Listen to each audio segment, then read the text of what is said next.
Halo Budis, siang ini nih yang panas banget, saya lagi pengen makan sate. Nah kebetulan saya lagi di depan Sate Blora Cirebon. Nah ini kayak sesuatu yang unik ya, Blora atau Cirebon nih, atau sate yang dari Cirebon dibawa ke Blora. Daripada kita bingung nih, langsung aja kita tanya ke ownernya, Sate Blora Cirebon. Let's go.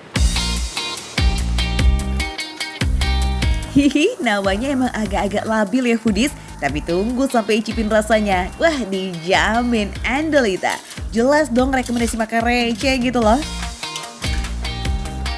Nah, hasil kepo dari sang owner, sate yang dihidangkan di sini itu ternyata khas sate Cirebon. Tapi karena pertama kali dibuka di Jalan Blora, Jakarta Pusat, jadilah sekarang namanya Sate Blora Cirebon. Oke Foodies, udah kepokan sama sejarahnya, sekarang kita cus yuk intip proses pembuatannya. Disiapin dulu ya, ini ada sate ayam, sate kambing yang jadi best sellernya dan juga sate ati kambing. Kita mulai dari tahapan yang paling awal, yakni proses tusuk menusuk. Tuh, Kamal udah hatam bingit tuh kayaknya, belajar tusuk menusuk langsung sama yang ahli ya. Gimana coba? Oke, gini Foodies nih yang belum tahu cara nusuk sate itu kayak gini nih. Tahan di sini terus gitu ya. Oke. Baru lemaknya. Lemaknya. Masukin dagingnya lagi. Beda ya Foodies ya. Oke, nggak apa-apa Mas. Kita coba yang kedua ya Mas. Ya boleh.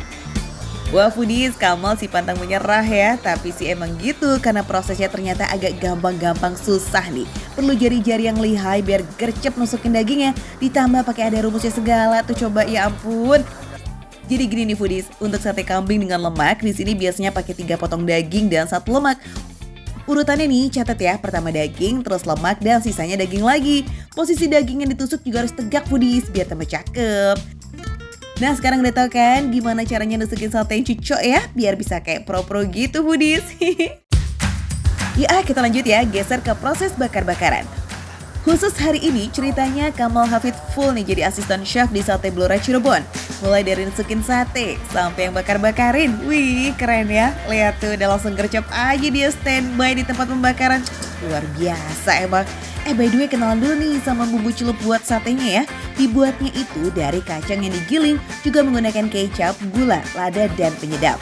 Dan lagi-lagi ternyata nggak cuma pas nusukin sate doang nih yang ada rumusnya. Untuk bakarnya juga ada aturannya sendiri Foodies. Kalau sate ayam pertama dicelupin dulu ke bumbunya, terus kemudian dibakar dan dicelupin lagi terus dibakar sampai matang. Yang sate kambing agak beda nih, dibakar sampai setengah matang dulu, kemudian baru dicelupin ke dalam bumbu, baru dibakar lagi sampai bumbunya benar-benar ngeresep. Mantap ya Foodies, smells good. Oke terakhir, resep paten untuk dapat tingkat kematangan sate yang pas, wajib banget yang namanya pakai feeling. Jaelah, emang sama ayang aja nih, bakar sate juga harus ada rasa-rasa gimana gitu loh Foodies. Yes, pakai feeling dong. Oke Foodies. Nah, jadi ini udah ready. Langsung aja Foodies kita cobain bagaimana rasa sate Blora Cirebon ini. Let's go. Yuhu, sate ayam, sate kambing sama geng-gengnya udah pada kumpul semua nih di meja. Mau? Foodies di sini tuh penyajiannya itu unik. Dia ditaruh satenya itu dikasih di atas hot plate. Kenapa? Karena supaya satenya lebih tetap hangat. Jadi nggak berasa kedinginan. Nah, ada 2 pilihan untuk menikmati hidangan sate biar makin endes nih Foodies. Bisa pakai bumbu kacang atau sambal kecap yang dicampur sama irisan cabai rawit dan kol ya. Gimana? Nampol bingit nggak sih ini?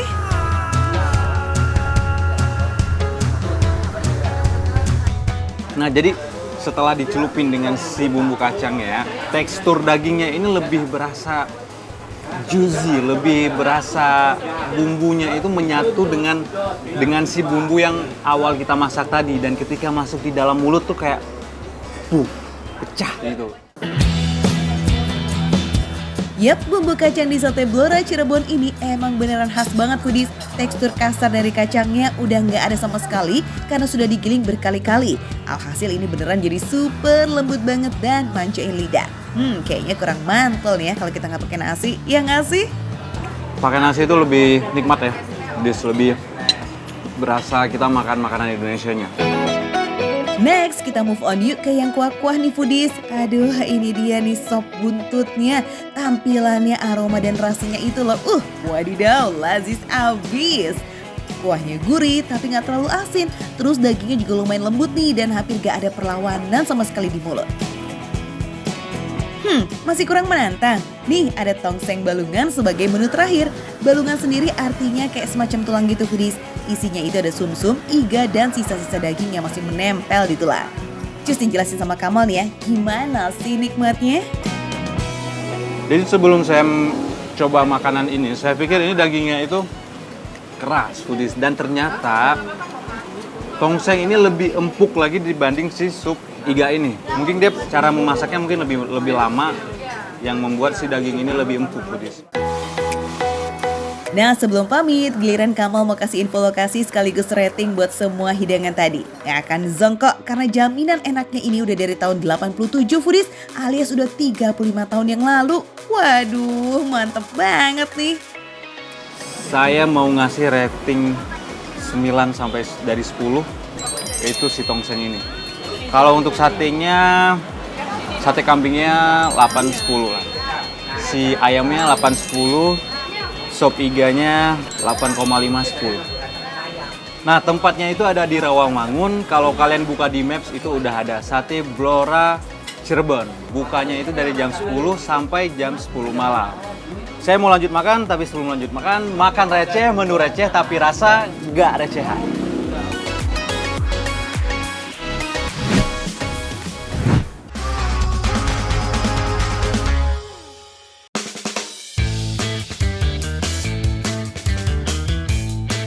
Foodies, kalau ngomongin soal ketoprak pasti udah pada familiar banget dong ya. Karena hampir setiap hari pasti nemu aja yang jualan salad khas Nusantara ini.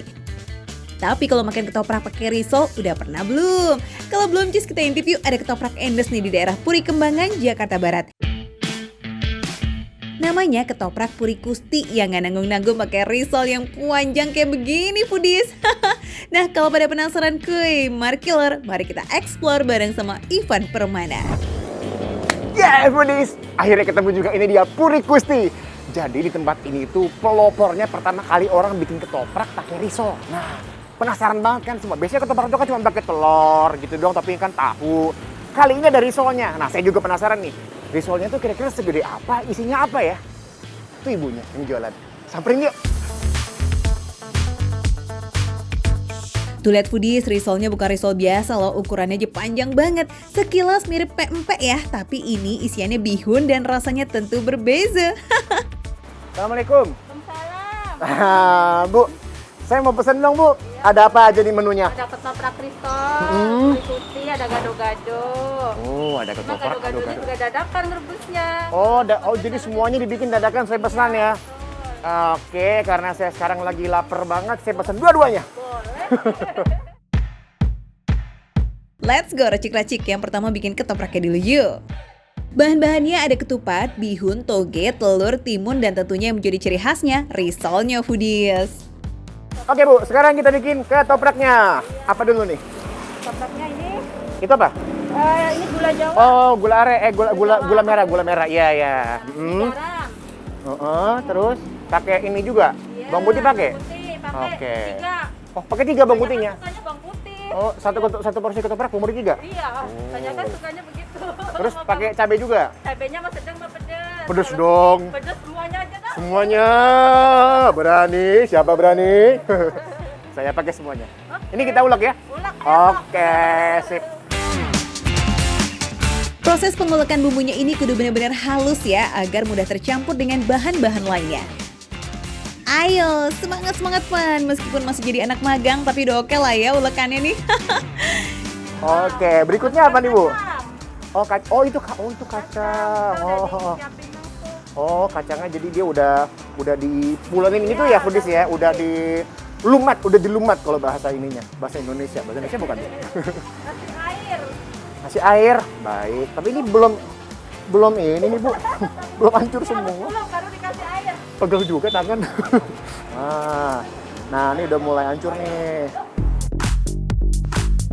Nah kalau ngeleknya udah selesai, sekarang cus goreng dulu risolnya foodies. Risolnya ini sengaja digoreng dadakan agar teksturnya masih kriuk-kriuk saat dimakan. Risolnya ya, saya yang goreng ya. Boleh dong. Wow. Satu apa dua? Satu, terserah kalau mau satu mah terserah. Dua boleh kali. Satu lagi ya.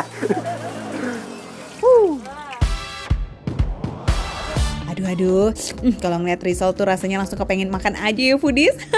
Apalagi risolnya gede-gede dan panjang kayak begini, ya kan? Tapi ngomong-ngomong kalau dicampur ketoprak itu rasanya kayak gimana ya? Kayaknya sih bakal lebih endes nih. Eits, tapi jangan menghayal dulu. Kita gaskan dulu yuk ngelarin bikin ketopraknya biar bisa cepet icip-icip, skuy.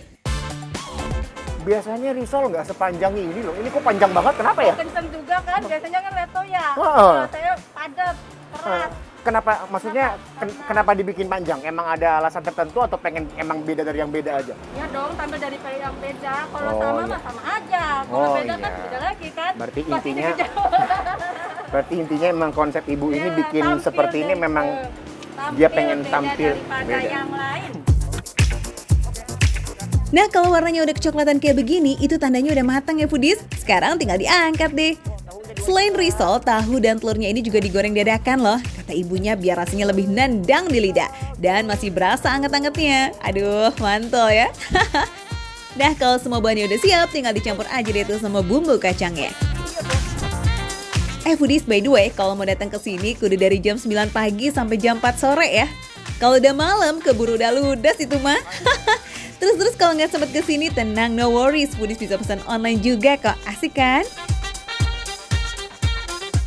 Kayaknya udah jadi nih Bu ya? Udah dong. Oh iya. Oh, risolnya belakangan? Iya, cari Oh, tolnya.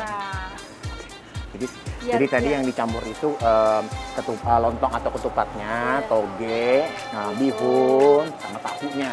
Dua. Sentuhan terakhir, jangan lupa taburin bawang goreng ya. Plus pakai risol dan telurnya juga ditaruh di atas ketopraknya kayak begini. Tuh lihat penampakannya menggoda banget ya nggak sih buat segera disantap? Mau dong? Lihat Budis. Wah, ini porsinya nggak main-main loh. Tadi saya udah underestimate gitu kok pakai ketupatnya cuma setengah. Saya lupa tahunya pakai dua, risolnya dua, bihun. Belum lagi telur ya kan? Nah, saya udah nggak sabar mau nyantap ini. Bu, ntar ada gado-gadonya tolong bikinin ya. Oke, Saya makan duluan. siap. Hajar. Silakan. Yang satu ini juga nggak kalah lazis foodies, gado-gado. Nah, untuk membuat satu porsi gado-gado puri kusti ini, dibutuhkan sayur-sayuran seperti kacang panjang, bayam, labu siam, jagung, dan tahu.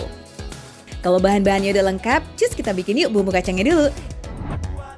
Pertama, ulek kacang tanah, gula aren plus cabai setannya. Kalau cabai mah sesuai selera ya foodies. Kalau Ivan katanya cukup yang sedang-sedang aja, biar nggak over kayak cinta foodies sama si dia. Kalau teksturnya udah terlihat halus, itu tandanya sayur-sayurannya udah siap buat dicampur dengan bumbu kacangnya.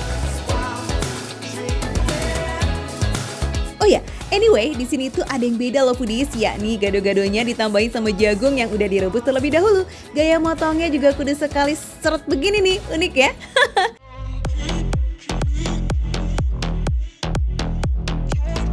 Cus, yang pada penasaran sama menu-menu di sini langsung datang aja ya ke Jalan Puri Kembangan nomor 90B di Kebun Jeruk, Jakarta Barat. Soal harga, tenang, ramah kok di kantong, start from 15.000 aja. Kita udah bisa makan endes di sini.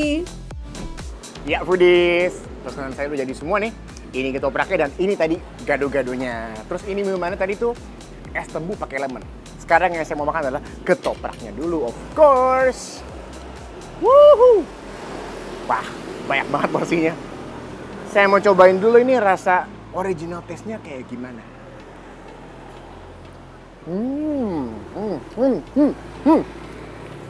Enak loh.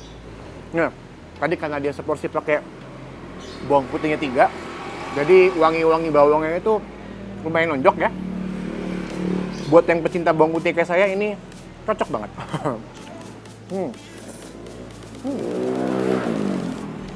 Garamnya pas, gulanya pas, sama sekali nggak kasnya, nggak kemanisan. Seberapa rasanya? Widih, lihat tuh foodies, Ivan makan sampai belepotan saking enaknya ya. Ingat Van, jangan buru-buru makannya. Kesian tuh foodies yang udah pada ngiler kan ngeliatin kamu. Dibagi ya. Sekarang pakai telur. sikat. Telurnya juga spesial banget karena pakai daun bawang ya. Nah, dan sekarang ini dia yang paling bikin penasaran. Nih gimana sih makan? Gigit aja ya. Dia isinya ada bihunnya, pakai daun bawang. Rasanya enak, asin, gurih, kriuk. Duh, Van, jangan dihabisin dulu deh. Mending langsung cobain tuh gado-gadonya. Dari tampilannya sih nggak bakal ngecewain tuh kayak rasanya. Gas kan? Wah. Jadi pokoknya ini pas semua. Gula merahnya, kecapnya juga tadi. Semua rasa asinnya balance. Oke, belum ini saya habisin. Saya penasaran sama gado-gadonya. Kita pindah dulu. Baru ini nih ngelihat gado-gado. Jagungnya begini loh. Oke. Jadi jagungnya dipisah sama dia, nggak diadukin ke sini ya. Oke, kita cobain dulu. Oh, pakai emping juga. Tes dulu deh rasanya, kayak gimana bumbu kacangnya.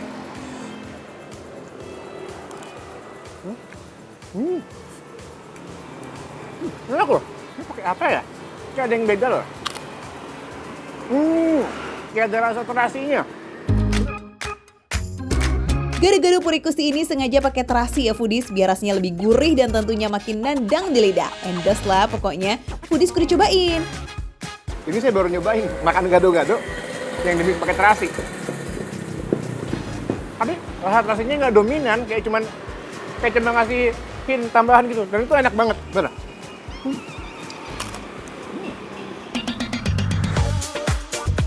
Yaudah ya foodies, mending datang aja langsung biar tahu sendiri keenakan dari gado-gado dan ketoprak Purikusti ini. Ingat kalau mau makan di sini perutnya kudu dikosongin dulu karena dijamin bakalan nambah deh kamu.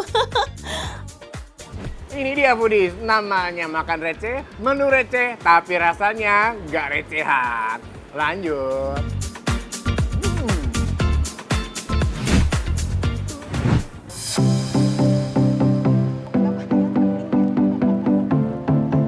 Foodies, si raja buah yang punya aroma khas ini emang gak cuma nikmat ya dimakan langsung.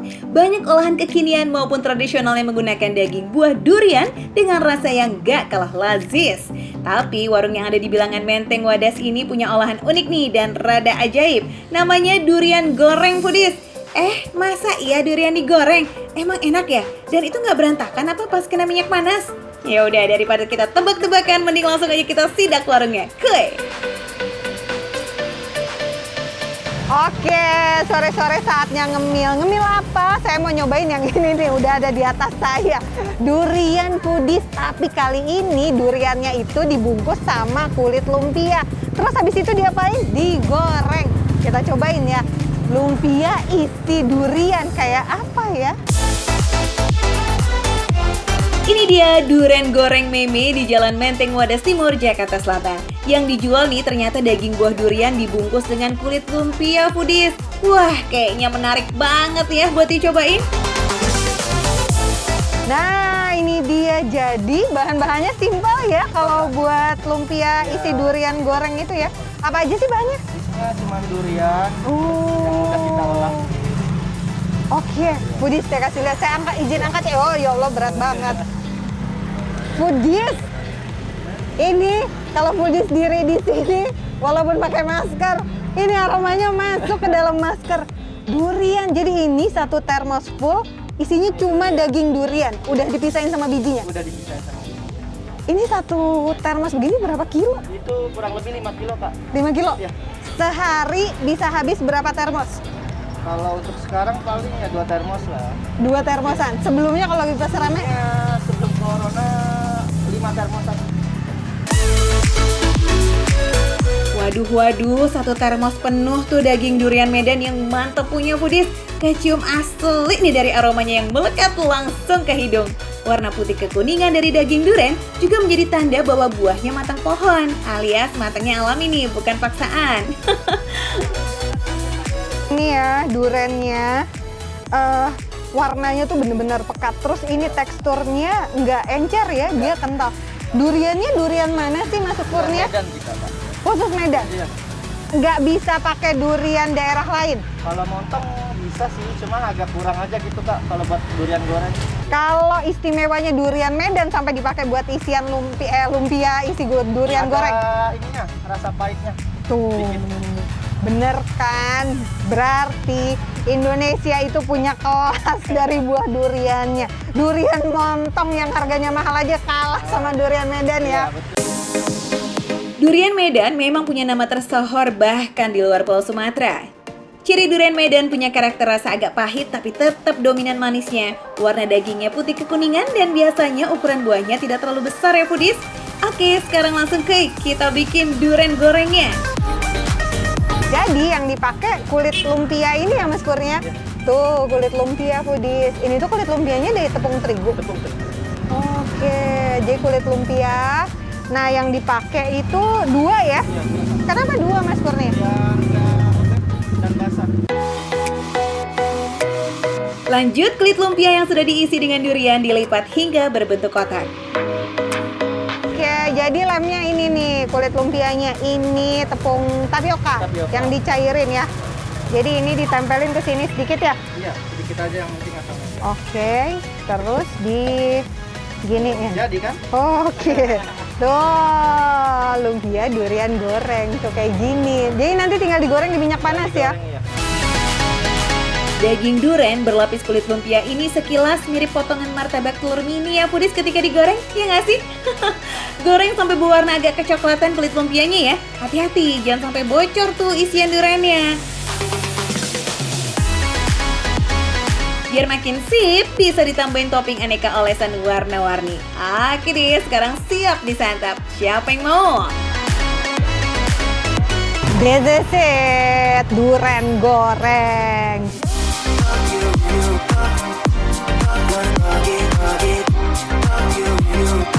Foodies, dalam isian duriannya itu memang bener-bener melting. Kalau tadi kondisinya dingin karena baru turun dari freezer dan kondisi frozen, kalau ini tadi digoreng udah jadi hangat foodies. Terus si kulit lumpianya walaupun di double 2 dia juga nggak ketebelan, digigit tetap gampang putus, luarnya garing dalamnya lembut.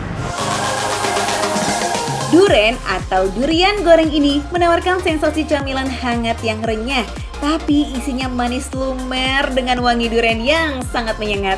Kurang apa lagi coba, garing di luar dan lumer di dalam. Ajib. Kita cobain kalau yang versi ini ya, pakai tambahan topping.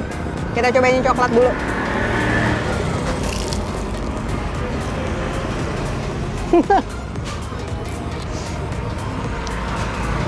Oke. Udah ketebak lah ya. Duriannya tetap berasa. Tapi memang ada sensasi rasa coklatnya tuh. Karena olesan coklatnya juga tuh banyak banget.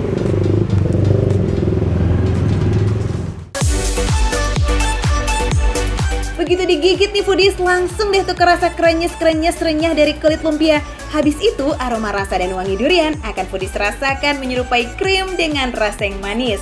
Ini sih benar-benar durian dengan renyah gorengan dan creamy daging durian meleleh di lidah foodies.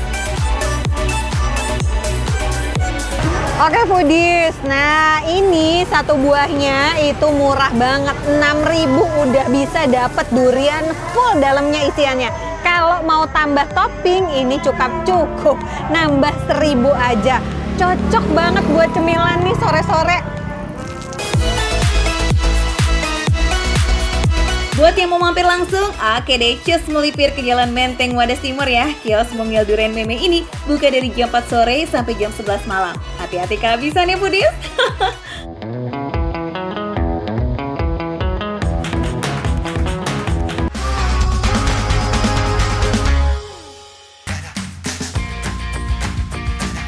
Foodies, kalian tim nasi liwet Solo apa liwet Sunda nih? Biarpun sekelas mirip, kedua liwet ini beda loh ya. Liwet Solo dimasak menggunakan santan, sementara liwet Sunda lebih mengandalkan bumbu rempah dan gak boleh ketinggalan nih pastinya teri Medan.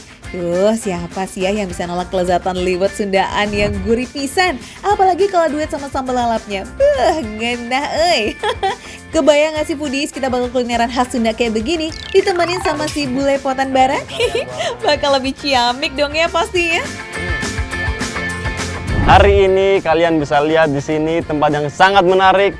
Mau makan apa? Kalian pasti penasaran. Ikutin terus ya. Ayo.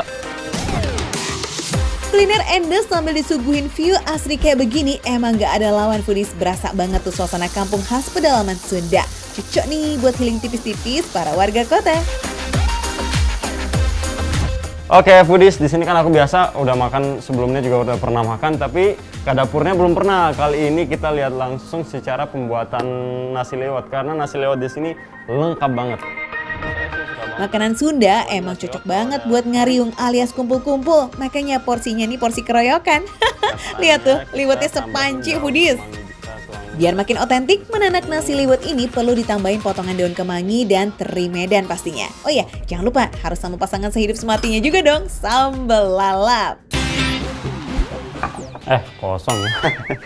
Mas, ini berarti kita tinggal sambalnya ya? Iya. Bahan-bahan sambalnya kita sudah siapin, ada bawang merah, bawang putih, cabai apa ini? Cabai keriting, kalau cabai merah, Sama yang ini apa? cambrang itu. Kecombrang. Maklumin lah ya, boleh potan jadi harus nanya satu-satu semua. Oke, ini berarti kita tuang dulu ya.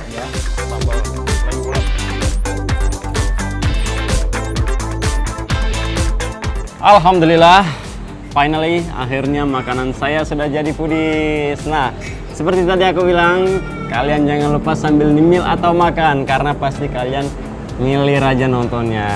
Pasti bikin kalian lapar. Pertama kita mulai dari nasi lewatnya. Bismillahirrahmanirrahim. Ini bikinan saya sendiri nih. Wih. Panas. Bara udah gak sabar nih foodies, main sikat-sikat aja. Ditiup dulu atuh itu biar gak panas. Nasi liwetnya seperti aromanya enak. Kalau dari nasi liwetnya sih no comment ya, karena speechless dari rasanya. Rasanya luar biasa. Pas sebelum kita masuk dapur aja aromanya udah berasa. Dan di sini juga nasi liwetnya chefnya bikinnya rasanya pas. Godaan liwet super gurih dengan aroma kemangi dan teri yang merasuk hidung foodies. Aduh, mana tahan ya kan? Gak tanggung-tanggung lagi, porsi sepanci kayak begini bisa buat 4 orang ini mah. Sambalnya bikin rasa nasi lewatnya 100% nambah. Enak banget. Liwet ketemu sambal lalap, komplit sudah itu nikmat duniawi, iya kan? Sambalnya pun bukan sambal lalap biasa loh. Campuran bunga kecombrang udah pasti menghadirkan aroma-aroma segar yang menggugah selera. Auto nelan ludah nih kita. Nasi lewat kalau di sini menunya ayam kampung. Dan di tempat lain kalau kita makan ayam kampung itu jarang ada yang chef yang masak ayam kampung itu teksturnya lembut. Kalau ini nggak keras, teksturnya lembut jadi gampang dimunyah dan nggak perlu lama-lama juga. Ayam kampung gorengnya patut diajungi jempol ini. Sampai jempol kaki lah kalau perlu ya. Proses pengungkepan dengan bumbu kuning yang juara ini terbukti bikin gurihnya ngeresep dan empuk abis. Ngelihat beragam menu Sundaan kayak begini foodies dengan suasana khas kampung, kayaknya cocok gak sih buat kulineran bareng sama keluarga, ya kan? Apalagi harga dan porsinya juga family friendly banget, berkisar dari 5.000 sampai 53.000. Cakep! Nah ini dia foodies. Makan receh, menu selalu receh. Tapi di makan receh itu ada selalu tapinya. Rasanya nggak pernah receh.